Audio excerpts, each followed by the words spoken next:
আমাৰ তানজিল হুছেইনক আমাৰ 26ত MLA হিচাপে আমি বিচাৰো না নাই? সেইটো আপোনালোকে যদি আমাক কয় তেতিয়াহ'লে আমি তেখেতক অহাকালিৰ পৰা বা আমি কেইদিনমানৰ ভিতৰতে তেখেতক লৈ পেলাই আমাৰ সামগ্ৰী সমষ্টিৰ টিকটৰ প্ৰত্যাশী হিচাপে আমি তেখেতক কংগ্ৰেছ দলৰ পৰা আমি লৈ ওলাম বুলি ভাবিছো। কি কয়? যিসকলে বৰ্তমান ধৰক কৈ আছে ডক্টৰ, ইঞ্জিনিয়াৰ, প্ৰফেচাৰ, উকিল, হাকিম, সেইবিলাকে ধৰক যোগ্য মানে প্ৰাৰ্থী হিচাপে কৈ আছে। আপোনালোকে শুনক, কোনো আপোনাৰ উকিল, হাকিম বা প্ৰফেচাৰে সমাজ চলাব নোৱাৰে, হয় নে নহয়? চলাব পাৰে। প্ৰফেচাৰে কলেজতে চলাব পাৰে, হয় নে নহয়? ডক্টৰে ডক্টৰৰ কাম কৰিব, উকিলে উকিলৰ কাম কৰিব। কিন্তু এটা সমাজ চলাব হলে সৰুৰ পৰা যিটো আমি দেখি আহিছো বা কৰি আহিছো, আমাৰ পূৰ্বপুৰুষবিলাকে যেনেকে কৰি আছে, তেখেতসকলে এটা সমাজ চলাবলৈ দক্ষ হিচাপে আমি গণ্য কৰিব পাৰো, হয় নে নহয়?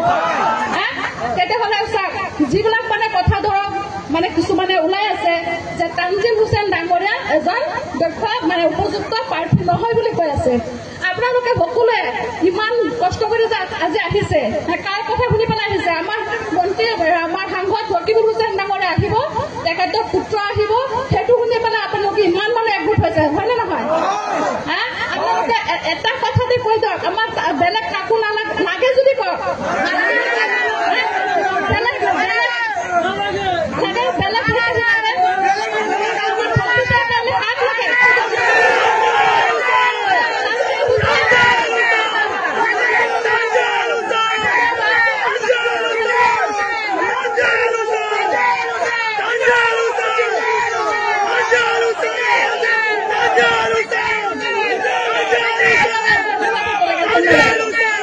সকলোকে ধন্যবাদ জনাইছো যে আপোনালোকে মোৰ কথাত মানে একমত হয়।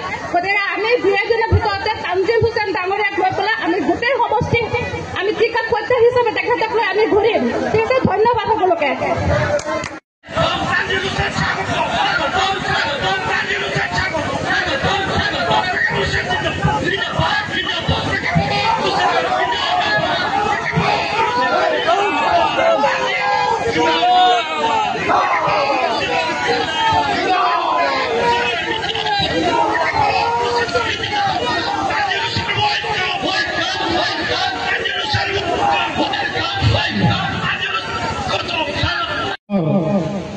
কৰ্মকৰ্তাসকল উপস্থিত আৰু এই অঞ্চলৰ ৰাইজসকল, আজিৰ সভাৰ উদ্দেশ্য হ'ল যে আমাৰ বুথ কমিটি গঠন সম্পৰ্কে আলোচনা কৰা হ'ব।